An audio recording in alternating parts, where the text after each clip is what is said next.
ও আমার কাজের খিলের যুবক ভাই, ও আমার মুরব্বী বাবা, ও আমার পর্দার আড়ালের মা, ও মা, মাগো যারা মাইকের আওয়াজ শুনছেন গো মা, পারবানি গো মা আজকের জন্য তোমার ঘরে টেলিভিশনটা বন্ধ করে দিতে। ও আমার কাজের খিলের মা, ও মা, তোমার মতো কত মহিলা শত মন মাটি বুকে নিয়ে কবরে শুয়ে আছে গো মা। বলা যায় না মরণ যে কখন কার এসে যায়, কারে কখন থাবা মেরে আজরাইল কবরে ঢুকায়া দেয়। ও আমার কাজের খেলেন আম্মা, পারবানি গো মা আজকের জন্য একটু সময় দিয়ে মাহফিলের আলোচনাটা শুনতে গো মা। হতে পারে আমার আল্লাহ হেদায়েতের রাস্তা খুলে দিতে পারে। আমি কাজের খেলের যুবকদেরকে বলবো, যুবক রে যুবক, কত সময় তুমি ফেসবুকে কাটাইছো রে যুবক, কত সময় তুমি বন্ধু বান্ধবের আড্ডায় কাটাইছো। পারবানি রে যুবক, পারবানি আজকে একটু আমার নবীর জন্য, আমার আল্লাহর জন্য একটু সময় বের করতে পারবানি রে যুবক। হতে পারে আমার আল্লাহ তোমার জীবনের গুনাহ মাফ করে দিতে পারে, তোমার আল্লাহ জান্নাতি মানুষের খাতায় নামটা লেখায় দিতে পারে। আমি কাজের খিলের মুরব্বী বাবাদেরকে বলবো, মুরব্বী বাবা, ও মুরব্বী বাবা, এখনো কি সময় হয় নাই কবরের চিন্তা করার? এখনো কি সময় হয় নাই মরণের চিন্তা করার? ও মুরব্বী বাবা, নিজের চেহারার দিকে তাকায় দেখো না বাপ, আগে কত সুন্দর মুখের চুলগুলো কালো ছিল, মাথার চুলগুলো কালো ছিল, এখন মাথার চুল সাদা হয়ে গেছে, মুখের দাড়ি সাদা হয়ে গেছে। আমার নবী কয় চুল দাড়ি পাকলো তোমার কাছে মরণের সিগন্যাল চলে আসছে। কিন্তু বড় আফসোস, বড় বেটা মরণের চিন্তা হয় না, কবরে যাওয়ার চিন্তা হয় না। চাষতলে বসে ঘন্টার পর ঘন্টা চা খায় আর টিভিতে নাটক দেখে, আছে না নাই? রে আমার কাজের খিলের মুরব্বী বাবা, আমার নবী কয় এই রঙে তোমার দিন যাবে না, যাবে না। আজরাইল যে কোনো মুহূর্তে তোমার সামনে হাজির হয়ে যেতে পারে। ও মিয়া, তুমি ফেসবুকের ভিতরে নাটক দেখো, এই অবস্থায় যদি আজরাইলের হাতে তুমি ধরা পড়ে যাও, তোমার রিপুটেশন কিন্তু বড় খারাপ হবে, তোমার কবরটা বড় ভয়ঙ্কর হবে, তোমার পরকালটা বড় ভয়ঙ্কর হবে। ও মুরব্বী বাবা, মুরব্বী বাবা, মরণের কথা চিন্তা করে আসো না বাবা, একটু পরামর্শ করি। ও যুবক ভাই, আসো এই মাহফিলের মধ্যে একটু পরামর্শ করি, কি করে আমাদের পরকাল সুন্দর হবে, কি করে আমাদের কবর সুন্দর হবে, কি করে আমরা পরকালে শান্তিতে থাকতে পারবো, কি করে জান্নাতের দিকে এগিয়ে যেতে পারবো, এই বিষয়ে একটু পরামর্শ করে মুরব্বী বাবাদেরকে বলবো, মুরব্বী বাবা, এখনো কি সময় হয় না ঘর ছাড়তে, এখনো কি সময় হয় না বিছানা ছাড়তে? ও মুরব্বী বাবা, যেদিন আজরাইল সামনে হাজির হয়ে যাবে, না থাকবে আপনার ঘর, না থাকবে বিছানা, না থাকবে আপনার লফতার লেপ্তসুখ, না থাকবে আরামের বিছানা। একদিন কবরের ভিতরে 3.5 হাত মাটির নিচে আপনাকে দাফন করে দেবে, 3 টুকরা সাদা মার্কিন ছাড়া কিছুই নিতে পারবেন না। কথা বলেন ঠিক কিনা? এই জন্য বলে যুবক, যুবকের রে যুবক, আসুন আমার নবীর দিকে, আসো আমার আল্লাহর দিকে, আসো আসো, কিছু কথা বলে আমরা একটু পরামর্শ করি আমাদের জীবনটা সুন্দর করার জন্য। আসুন আলোচনা শুরু করার আগে আমরা একটু আল্লাহর সাথে সম্পর্ক লাগাই। বান্দা আল্লাহর সাথে সম্পর্ক হয়, বান্দা যখন আল্লাহরে স্মরণ করে, আল্লাহ কয় আমিও বান্দারে স্মরণ করে, যেটা কোরআনে কারিমে আল্লাহ বলেন, বিসমিল্লাহির রহমানির রহিম, ফাযকুরুনি আযকুরকুম ওয়াশকুরু লি ওয়ালা তাকফুরুন।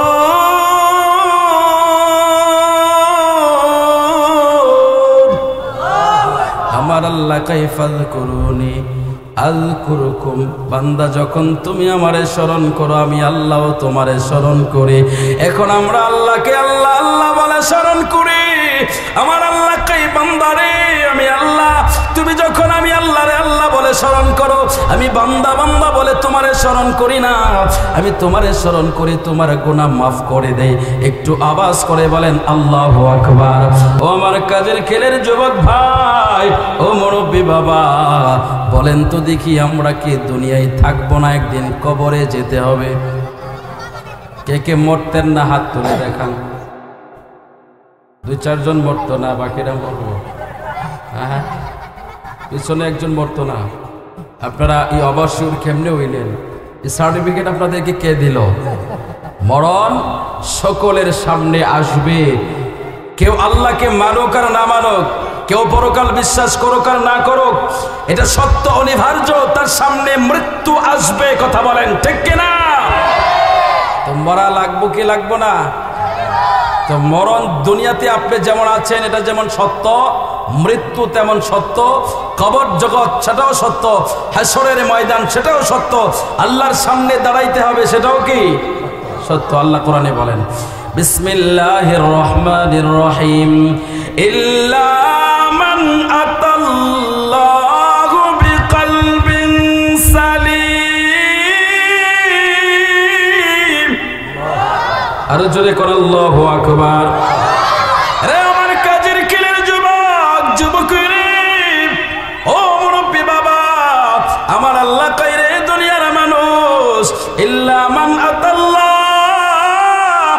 ইল্লা মান আতাল্লাহ, যখনই আমি আল্লাহর কাছে ফিরে আসবা, যখনই আমি আল্লাহর কাছে ফিরে আসবা, কলবে সালিম যেটা আমি তোমারে দিয়েছিলাম জগজগা ফকফকা কলব, ওইটা নিয়ে আমার কাছে ফিরে এসো। এখন যদি প্রশ্ন করেন হুজুর, ওগো হাসান বিল্লাহ সাহেব, আপনাকে কিশোরগঞ্জ থেকে আমরা আমন্ত্রণ করে আনলাম, আপনাকে ইনভাইট করে আনলাম, সে কলবে সালিম সম্পর্কে আমাদেরকে কিছু বর্ণনা দেন, কিছু আলোচনা করেন। আমরা কি নিয়ে আল্লাহর কাছে ফেরত যাব, কি নিয়ে আল্লাহর দরবারে হাজিরা দেব, কি নিয়ে আল্লাহর সামনে দাঁড়াবো? আল্লাহ যেহেতু তাগিদ দিয়ে বলেছে তোমরা যখন আমি আল্লাহর কাছে ফিরে আসবা, কলবে সালিম পবিত্র কলব নিয়ে ফিরে এসো। এখন আমি আপনাদেরকে একটু এক্সাম্পল স্বরূপ সহজে বোঝানোর চেষ্টা করব। যেহেতু মাহফিলের মধ্যে অধিকাংশ আওয়ামুন নাস, আপনারা সাধারণ মানুষেরা বসছেন, আমি আপনাদের সাধারণ ভাষায় বোঝানোর চেষ্টা করব। আমার আল্লাহ বললেন আমি আল্লাহর কাছে আসার সময় পবিত্র কলব নিয়ে এসো, যে কলবটা আমি শুরুতে তোমাদেরকে দিয়েছিলাম সেটা নিয়ে এসো। অর্থাৎ আপনি যখন একটা শিশু বাচ্চাকে কোলে নেবেন, তখন আপনি দেখবেন শিশু বাচ্চাটা মাঝে মধ্যে হাসে, আবার মাঝে মধ্যে কাঁদে। এটার রহস্যটা কি আপনারা জানেননি? কিন্তু গ্রামে গঞ্জের মহিলারা বলে যখন বাচ্চা হাসে কাঁদে, গ্রামের গঞ্জের মহিলারা বলে এটা নাকি যমরাজের মা তাকে দেখায়, এই জন্য সে হাসে বা কাঁদে। না না না, এটা যমরাজে দেখায় না, দেখায় না। আমার নবী কয় উম্মত উম্মতি, বাচ্চাটা যখন মায়ের কোলে হাসে তার কারণ হলো, তার এক নাম্বার কারণ, বাচ্চাটার সামনে যখন জান্নাত তুলে ধরা হয়, জান্নাতের অসংখ্য নাজ নিয়ামত যখন সে দেখে, ওই নাজ নিয়ামত গুলো দেখার সাথে সাথে সে হাসতে থাকে জান্নাতি নিয়ামত দেখে। আর যখন তার সামনে জাহান্নাম তুলে ধরা হয়, তখন সে কান্না করতে থাকে। এবার আপনি বলুন, একটা ছোট বাচ্চা মায়ের কোল থেকে জান্নাত দেখে, একটা ছোট বাচ্চা মায়ের কোল থেকে জাহান্নাম দেখে, তার কারণ হলো ওই বাচ্চাটা কোনো গুনাহ করে, জোরে বলেন, কোনো গুনাহ করে নাই। গুনাহ না করার কারণে তার কলবটা ফর্সা, তার কলবটা পবিত্র। এই কলবটা পবিত্র থাকার কারণে সে সবকিছু দেখতে পারে। এর কাজের খেলের যুবক যুবকেরা, শয়তানের দুকাই পড়ে নফসের তাড়নায় অনেক গুনাহ করে ফেলেছো। ও যুবক, আজকের মাহফিলটা এই জন্যই সাজানো হয়েছে, এই গুনাহ থেকে কি করে বাঁচা যায়, কি করে কলবটারে আবার পরিশুদ্ধ করা যায়, ওই পবিত্র কলব কি করে আনা যায়। তোমার কলবটা যখন গুনার ময়লা দূর হয়ে যাবে, তোমার কলবটা যখন পবিত্র হয়ে যাবে, রে কাজের খেলের যুবক ও মুরব্বি বাবা, গুনাহ যখন দূরে সরে যাইবে, আপনি জায়গায় বৈশা আপনি যদি ধ্যান করেন, আপনি যদি কলবের দিকে নজর করেন, এই জায়গায় বসে আপনি সোনার মদিনায় দেখতে পারবেন। জোরে আওয়াজ করে বলেন আল্লাহু আকবার। আমার মনে জল্পনা কল্পনা, নবী যাব আমি সোনার মদিনা, হায় হায় যাব আমি সোনার মদিনা, বলো যাব আমি সোনার মদিনায়। আমার মনে জল্পনা কল্পনা, নবী যাব আমি সোনার মদিনায়। আমার মনে জল্পনা কল্পনা, নবী যাব আমি সোনার মদিনা। মনটাই আমার অনেক খুশি, নবীজিকে ভালোবাসি। মনটাই আমার অনেক খুশি, নবীজিকে ভালোবাসি। ভালোবেসে তৃপ্তি মিটে না, হায় হায় ভালোবেসে তৃপ্তি মিটে না। আমার মনে জল্পনা কল্পনা, নবী যাব আমি সোনার মদিনায়। না নবী, যাব আমি সোনার মদিনা। ডাইন হাতটা উঁচু করে বলা যাবে না ইয়া রাসূলুল্লাহ। রে বন্ধু, বন্ধু রে, আমার নবী রহমতের নবী, কামলেওয়ালা নবী দুনিয়ায় আসছে তোমারে আমারে জান্নাতের রাস্তা দেখানোর জন্য, তোমারে আমারে আল্লাহর সাথে সম্পর্ক লাগায়া দেওয়ার জন্য, তোমারে আমারে আল্লাহর সাথে সুসম্পর্ক গড়িয়ে দেওয়ার জন্য। এখন নবী থেকে যদি তুমি দূরে সরে যাও, আল্লাহর সাথে তোমার সম্পর্ক হবে না। নবীর সাথে যদি সম্পর্ক ভালো হয়, তোমার আল্লাহর সাথে সম্পর্ক ভালো হবে। এই জন্য নবীর সাথে কি করে সম্পর্ক ভালো করা যায়, আমার আল্লাহর সাথে কি করে সম্পর্ক ভালো করা যায়, এই জন্য আজকের মাহফিল সাজানো হয়েছে। আজকের যুবকেরা মাহফিল সাজাইছে কিভাবে আপনারা জান্নাতের রাস্তা চিনবেন, কিভাবে নবী চিনবেন, কিভাবে আল্লাহ চিনবেন, কিভাবে পরকাল সুন্দর হবে। এর কাজের খিলের যুবক, যুবকেরা আর সময় নাই রে যুবক, ফেসবুকের ভিতরে নাটক সিনেমা দেখার আর সময় নাই। ও যুবক, যুবকরে যদি আল্লাহ তোমারে জিজ্ঞাসা করে, এই যে মাহফিলের মধ্যে কতগুলো মানুষ আমার আল্লাহর জিকিরে করতেছে, কতগুলো মানুষ আমার নবীর দরুদ পড়তেছে, কত মানুষ আমার নবীর শানে কথা শুনতেছে, আর তুমি নাফরমান কপাল ফোড়া বসে বসে টেলিভিশন চাইতেছো, তুমি নাটক সিনেমা দেখতেছো, ফেসবুক চালাইতেছো, তুমি আল্লাহর কাছে কি জবাব দিবা, নবীর কাছে কি জবাব দিবা? জবাব দেওয়ার মতো তোমার কিছুই থাকবে না। এই জন্য বলি যুবক, যুবকরে, শয়তান চাই তুমি ভালো কাজ করো না, শয়তান চাই তুমি মন্দ কাজ করো, শয়তান চাই তুমি জাহান্নামের কাজ করো। কিন্তু শয়তানের সাথে মোকাবেলা করে যদি তুমি নবীর পক্ষে আসতে পারো, নবীর কাজে দিনের কাজে আসতে পারো, আমার আল্লাহ তোমার জন্য জান্নাতের রাস্তা খুলে দিবে। একটু আওয়াজ করে বলা যাবে নি আল্লাহু আকবার। এরে আমার কাজের খেলের যুবক, যুবকরে, আমার আল্লাহ বললেন তোমরা আমি আল্লাহর কাছে ফিরে আসার আগে কলবটা নিয়ে আইসো, ফিরে আইসো। যে কলবটা আমি আল্লাহ তোমাদেরকে দান করেছি, এখন সেই কলবটা আপনি কিভাবে পরিষ্কার করবেন, কোন দিকে গেলে আপনার কলবটা পরিষ্কার হবে, কিভাবে আপনি অন্ধকার কলবটা, ময়লা কলবটারে পরিষ্কার করবেন, ওইটা পরিষ্কার করার যন্ত্র হইল আমার নবীর দরবারে। একটু আওয়াজ করে বলা যাবে নি আল্লাহু আকবার। একজন সাহাবী আমার নবীর দরবারে হাজির হয়ে নাম দেখো, ইয়া রাসূলুল্লাহ, নবীজি, ইন্নী আসাদতু যামবান আযীম ফাহাল্লি মিন তাওবাতি। আমার নবীর নাম দেখো, ইয়া রাসূলুল্লাহ, নবীজি, ও নবী, নবী গো, আমি তো বড় গুনাহ করে ফেলেছি, বড় অপরাধ করে ফেলেছি। এখানে কি কয়েল লাগানো আছে নাকি? কয়েল লাগানো আছে না? কয়েল নিচে দেখেন,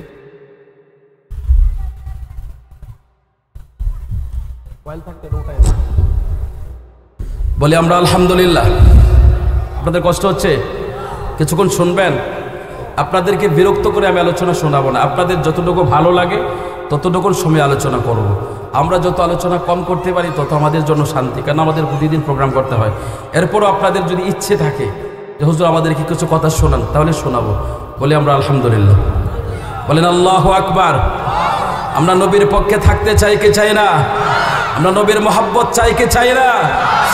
আমার কাজের খেলের মুসলমান, মুসলমানের আমার নবীর দরবারে যুবকটা লাগবে, ইয়া রাসূলুল্লাহ, ইন্নী আসাদতু যামবান আযীম, ইয়া রাসূলুল্লাহ, আমি বড় গুনাহ করে ফেলেছি, বড় অপরাধ করে ফেলেছি।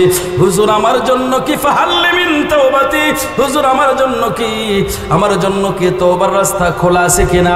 আমার নবী কিছুই বলে না। তার কারণ হলো আমার নবী ততক্ষণ কিছু বলে না যতক্ষণ আল্লাহর তরফ থেকে না আসে। আমার আল্লাহর তরফ থেকে যতক্ষণ ওহী না আসে, আমার নবী ততক্ষণ বলে না। আমার আল্লাহর তরফ থেকে আসলেই পরে আমার নবী কথা বলে। একটু আওয়াজ করে বলা যাবে নি আল্লাহু আকবার। ও বন্ধু, বন্ধু, বন্ধু রে, এমন সময় নামাজের আজান হয়ে গেল। আমার নবী সবাইকে বললেন নামাজে দাঁড়াও। যুবকটা বলে, হুজুর আমাকে কিছুই বললেন না, হুজুর আমার জন্য ক্ষমার ব্যবস্থা আছে কিনা আপনি তো কিছুই বললেন না। আমার নবী যুবকের কান্না দেখতেছিলেন, যুবকের চোখ দিয়ে জোর জোর জোর জোর করে পানি পড়তেছিল। এর কাজের খেলের যুবক, যুবক রে, ওই যুবকটা কত ভাগ্যবান রে, যেই যুবকের জন্য আমার নবী আল্লাহর কাছে প্রার্থনা করে। আরো জোরে বলেন আল্লাহু আকবার। রে আমার কাজের খেলের যুবক, যুবক রে, রে মিরপুরের মুসলমান, রে শায়েস্তাগঞ্জের মুসলমান, রে হবিগঞ্জের মুসলমান, ওই যুবকটা কত ভাগ্যবান যে যুবকের জন্য আমার নবী সুপারিশ করে। ওই যুবকটা কত ভাগ্যবান। আর তোমার মতো নসিব তোমার আল্লাহ যেন কাউরে না দেয়। নবীর কথা শোনার পরেও তুমি ফেসবুক ছাড়তে পারলা না, নবীর কথা শোনার পরেও তুমি দোকানপাট ছাড়তে পারলা না, নবীর কথা শোনার পরেও তুমি তোমার দোকান ছাড়তে পারলা না, তোমার বন্ধু বান্ধবের আড্ডা ছাড়তে পারলা না। তোমার মতো কপাল ফোড়া মুসলমান পৃথিবীতে নাই রে। এরে আমার নবীর জন্য সাহাবায়ে কেরাম রাতের পর রাত দিনের পর দিন বসে থাকতো আমার নবীর জবানের কথা শোনার জন্য। এরে আমরা ১৫০০ বছর পর আজকের কাজের খিলচুন্নি যুব সংগঠনের ছেলেরা মাহফিলের আয়োজন করেছে আমার নবীর কথা শোনার জন্য। আজকের এই আয়োজন আমার নবীর কথা ১৫০০ বছর আগে সাহাবায়ে কেরাম মাইলের পর মাইল, দিনের পর দিন, সপ্তাহের পর সপ্তাহ, মাসের পর মাস হেঁটে হেঁটে আমার নবীর মজলিসে বসতো আমার নবীর হাদিস শোনার জন্য, আমার নবীর জবানের কথা শোনার জন্য। আজকে সে নবীর কথা আমরা আলোচনা করতেছি। আজকে যদি সে আলোচনাটা শোনার পরেও কোনো মানুষ যদি দোকানে চাষটরে বসে থাকে, বোঝা যায় তার অন্তরের মধ্যে ঈমানের নূর নাই। কথা বলেন ঠিক কিনা? ও আমার কাজের খিলের মুসলমান, মুসলমানের কত ভাগ্যবান রে যুবক। আমার নবী তার জন্য ইস্তিগফার করলেন। এবার নামাজের সময় হয়ে গেল, এবার নামাজ আদায় করে নিলেন। নামাজটা আদায় করার পরে যুবকটা আমার নবীর দরবারে করো জোরে হাত ধইরা ডাক দিয়া কয়, ইয়া রাসূলুল্লাহ, নবীজি, ও দরদি নবী, হুজুর আমি তো গুনাহ করে ফেলেছি, অপরাধ করে ফেলেছি। এই মুহূর্তে যদি আমার মরণ হয়ে যায় গো নবী, এই মুহূর্তে যদি আমি আজরাইলের সামনে ধরা পড়ে যাই, আজরাইল যদি আমারে থাবা দিয়া কবরে ঢুকায়া দেয়, ওই কবরের দুই পাশের মাটির চাপ, আল্লাহু আকবার, মাটির দুই পাশের চাপ সহ্য করতে পারবো না গো নবী। ইয়া রাসূলুল্লাহ, আপনার জবান থেকে শুনেছি অপরাধী গুনাহগার যখন গুনাহ নিয়ে কবরে যাবে, কবরের মাটি এমন চাপ দিবে রে, ডান দিকের হাড্ডি গুলো ভেঙে বাম দিকের হাড্ডির ভিতরে ঢুকে যাবে। আর জোরে আওয়াজ করে বলেন না আল্লাহু আকবার। গফুরুর রহিম নাম তোমার আল্লাহ হো আল্লাহ হো আল্লাহ, সামিউম বাসির নাম তোমার আল্লাহ আল্লাহ আল্লাহ, ইয়া জালিলু নাম তোমার আল্লাহ হো আল্লাহ আল্লাহ। ডাইন হাতটা উঁচু করে আল্লাহর বান্দা জবানটা খুলে বলেন না আল্লাহু আকবার।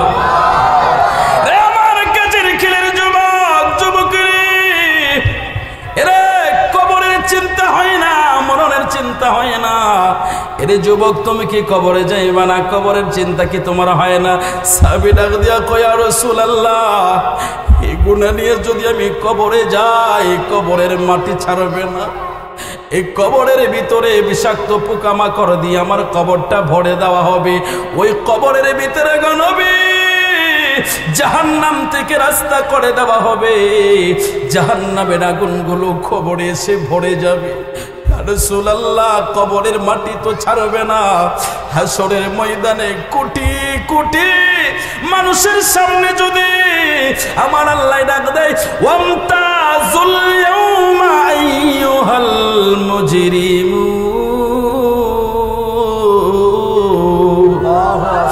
ইয়া রাসূলুল্লাহ, হাসরের ময়দানে কোটি কোটি মানুষের সামনে যদি আমার আল্লাহ আমারে মুজরিমুন বইলা ডাক দেয়, আমার আল্লাহ যদি আমার অপরাধী বইলা ডাক দেয়, আর যদি বলে তুমি জাহান্নামের দিকে যাও, হুজুর জাহান্নামের 1 সেকেন্ডের আযাব সহ্য করার ক্ষমতা আমার নাই। আর জোরে আওয়াজ করে বলেন আল্লাহু আকবার। কবরের আযাব কত কঠিন, সইতে আমি পারিব না। মৃত্যুর যন্ত্রণা কত কঠিন, সইতে আমি পারিব না। হে রহিম, হে দয়াময়, করো তুমি আমায় করুণা। কবরের আযাব কত কঠিন সইতে আমি পারিব না। একটু জবান করে বলা যাবে না আল্লাহু আকবার। এখন তোমার জবানে আল্লাহর নাম নেওয়া যায় না, এখন তোমার জবানে তুমি আল্লাহ বলতে পারো না, এখন তুমি আল্লাহু আকবার বলে নামাজে দাঁড়াইতে পারো না। আমার নবী কয় উম্মত উম্মত রে, ওই দিন ওই সময়ের ভিতরে একদিন দুই দিন তিন দিন না, এটা সূরা সফের ব্যাখ্যার মধ্যে আসছে, তাফসীরের মধ্যে আসছে, একটা বান্দা হাশরের ময়দানে কঠিন মুসিবত থেকে আমার আল্লাহ যখন তারে জাহান্নামের দিকে নিক্ষেপ করবে, ওই জাহান্নামের ভিতরে একদিন দুই দিন তিন দিন না, 10,000 বছর পর্যন্ত আল্লাহকে ডাকবে, আল্লাহ আল্লাহ আল্লাহ বলে জিকির করবে। 10,000 বছর পর আমার আল্লাহ বলবে, রে নাফরমান, কেন তুই আমারে ডাকোস? 10,000 বছর পরে ওই বান্দা আল্লাহকে ডাক দিয়া বলবে, আল্লাহ 10,000 বছর ধইরা তোমার নামের জিকির করলাম, তোমার দয়ার নজর পাইলাম না, তুমি এমন একটা ভাষায় জবাব দিলা না ফরমান বইলা। আমার আল্লাহ কই, যুক ইন্নাকা আনতাল আজিজুল কারীম। আমার আল্লাহ কই, রে জালিম, রে নাফরমান, দুনিয়াতে তুমি বড় পরাক্রমশালী ছিলা, বড় ক্ষমতাধর ছিলা, তোমার বড় ক্ষমতা ছিল, তোমার দল বড় ছিল, তোমার রাজনৈতিক ফ্ল্যাট বড় বড় ছিল, তোমার দলবল বড় বড় ছিল, তোমার টাকার অহংকার ছিল, অত কিছু ছিল তোমার।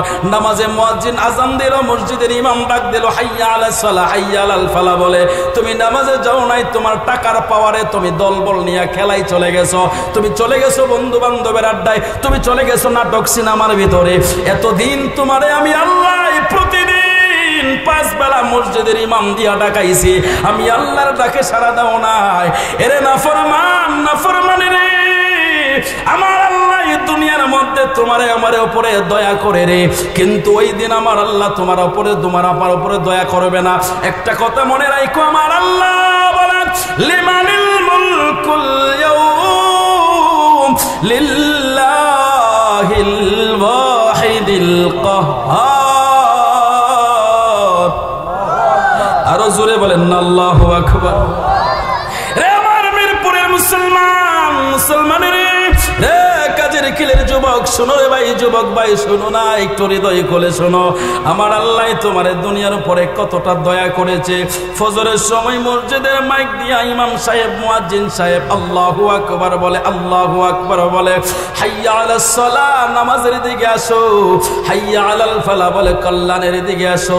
কিন্তু তুমি নামাজে যাও নাই, নামাজে যাও নাই, তুমি কি করলা? লেফার কম্বলটা ভালো করে টাইট কইরা গায়ে দিয়া সুন্দর করে ঘুম পড়লা। এবার ফেরেশতা আল্লাহরে ডাক দেয়া কই, আল্লাহ এই যে নাফরমান লেফার কম্বল গায়ে দিয়া ঘুমাইছে, আল্লাহ তুমি যদি হুকুম দাও এই মুহূর্তে তার দমটারে আমি বন্ধ করে দেয়। আমার আল্লাহ কই, না না না, তার দম বন্ধ করা যাবে না। আমার আল্লাহ কয়, না তার দমটা তোমরা বন্ধ করো না। ফেরেশতারা কয়, আল্লাহ কেন করব না? আমার আল্লাহ কয়, যে আমার বড় আদরের বান্দা, একটু জবানটা খুইলা কি আল্লাহু আকবার বলবেন না? রে কাজের কিলের যুবক, যুবক রে, আমার আল্লাহ ডাক দিয়ে কই, রে ফেরেশতারা, আমার বান্দা ফজরে যায় নাই, দেখবা জোহরে ঠিকই আমার বান্দা হাজির হয়ে যাবে। জোহরের সময় হইল, মসজিদের ইমাম সাহেব, মুয়াজ্জিন সাহেব আবার হাইয়া আলাস সালাহ হাইয়া আলাল ফালাহ বলে ডাক দিল, কিন্তু সে আর নামাজে গেল না, আবার সে নিজের কাজের মধ্যে ব্যস্ত হয়ে গেল। ফেরেশতারা ডাক দিয়ে কয়, আল্লাহ আল্লাহ, ও আল্লাহ দেখো না তোমার বান্দা, তুমি বলেছিলা ফজরে যায় না কিন্তু জোহরে যাবে, তোমার এই নাফরমান তো জোহরও গেল না। আমার আল্লাহ ডাক দিয়ে কয়, ফেরেশতারা রে, তোমরা আমার বান্দার উপরে গজবটা দিও না, আমার বান্দা জোহরে যায় নাই, দেখবা আমার বান্দা আসরে হাজির হইয়া যায়। আর জোরে বলেন আল্লাহু আকবার। আমার আল্লাহ দয়ার নজর দিয়া ওই বান্দার উপরে কতটা দয়ার নজর দেয় শুনো। আসরের সময় যখন সামনে চলে আসে, ফেরেশতারা ডাক দিয়ে কয়, আল্লাহ ফজরে যায় নাই, জোহরেও যায় নাই, আল্লাহ আসর হয়ে গেল, এখন আসরেও নাই। আল্লাহ ডাক দিয়ে কয়, বান্দা আমার মাগরিবে দেখবা হাজিরা দিব, কিন্তু মাগরিবের আজান হয়ে গেল, হাজিরা হাজিরা দিল না, হাজিরা দিল না। ফেরেশতারা কয় আল্লাহ এখন কি করব? আমার আল্লাহ কয় ঈশা পর্যন্ত দেখো, আমার বান্দা ঈশারের নামাজে আসবে, একটু কি জবান কইলা আল্লাহর নামটা নিয়ে বলবেন না আল্লাহু আকবার। আমার জীবন আমার মরণ প্রভু গো সবই তোমার জন্য, বলো আমার জীবন আমার মরণ প্রভু গো সবই তোমার জন্য। জীবনের সব গুনাহ খাতা, জীবনের সব গুনাহ খাতা ক্ষমা দিয়ে করো মোরে ধন্য। আমার জীবন আমার মরণ প্রভু গো সবই তোমার জন্য। ও আল্লাহর বান্দা ডান হাতটা উঁচু করে বলেন না আল্লাহু আকবার।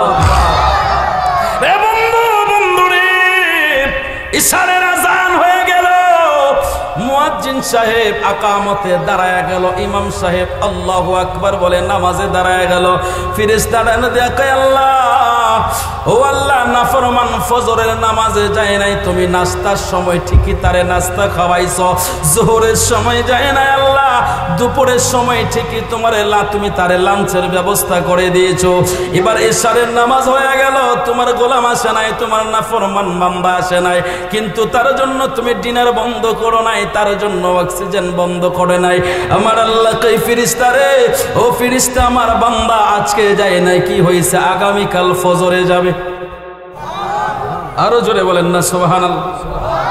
রে বন্ধু, বন্ধু রে, পরের দিন শনিবার চলে গেল, সারাদিন যায় নাই, রবিবার চলে গেল, যায় নাই, সোমবার চলে গেল, যায় নাই, মঙ্গলবার, বুধবার, বৃহস্পতিবার, আবার ফিরে আসলো শুক্রবার।